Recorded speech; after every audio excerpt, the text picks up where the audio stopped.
La palabra. Disculpe el retraso. Muchas gracias. Quiero mostrar aquí el apoyo de GUE NGL a la petición del señor Corcoran. Y quiero hacerlo también expresamente en nombre de mi colega de Sinn Féin, Liad Niriada, que lamenta no poder estar presente.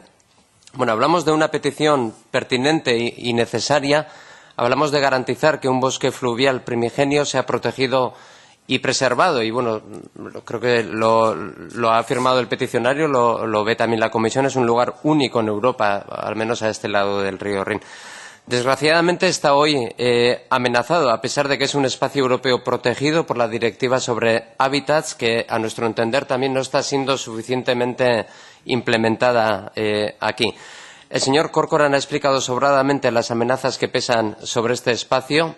Es por ello que GUE NGL quiere pedir a este comité que mantenga abierto el dossier. Me gustaría instar también a la Comisión Europea a atender especialmente en este caso a los apartados 2 y 3 del artículo 6 de la Directiva sobre Hábitats, que se refiere a las tareas necesarias para salvaguardar los intereses de conservación de los espacios naturales. Y una cosa más, creo que sería conveniente que este comité envíe el dossier para su consideración a la Comisión ENVI, de la cual, por otra parte, soy miembro.